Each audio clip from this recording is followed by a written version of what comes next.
city is full of life and movements, and it's life itself that is constantly going on here. I just love to be a part of it.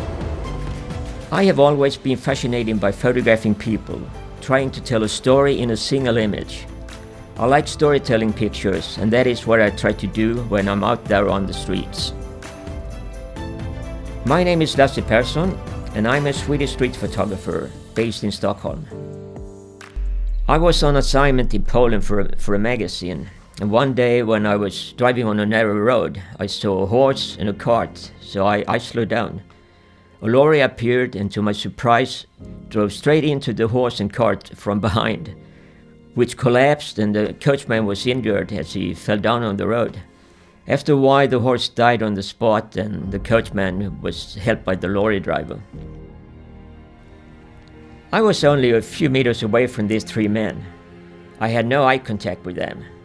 I looked at other things that were happening around them. I stood there for a few minutes and probably took 3-4 pictures.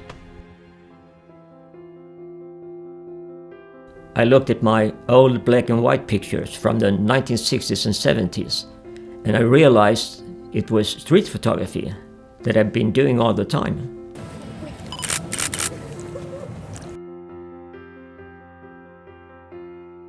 As a young man, I had a desire to be a press photographer. And in 1964, I was employed by a picture agency as a press photographer, mostly covering news for various newspapers.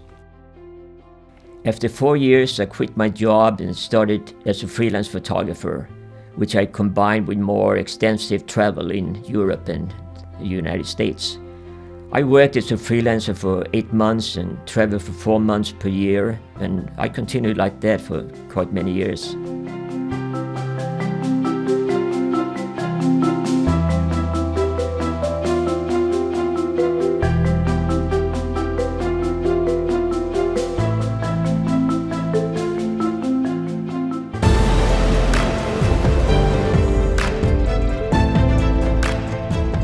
I want my picture to reflect curiosity about people and evoke emotions. When I observe people, I look for something interesting that's happened, but also people's behavior, gestures, looks, and expressions on their faces. I'm the kind of photographer that is constantly on the move. I don't stop in one place to wait for a picture. But now there is an exception. In Stockholm, there is a street called Euroupe. It has a steep hill where bikers, mothers with strollers, and people on their way home from work they struggle uphill.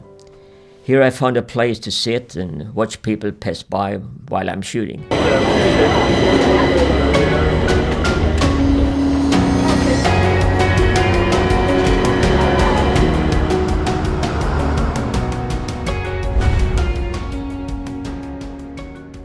It is important for me to get close to my subject, exclude things in the picture that do not add anything, make the image as minimalistic as possible, and try to get a good composition.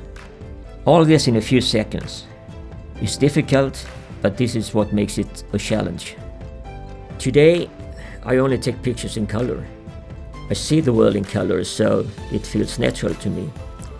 I'm not a photographer who takes a lot of pictures every day.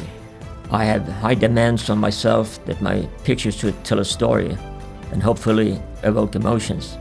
And these moments don't come around very often. So some days there will be no pictures at all.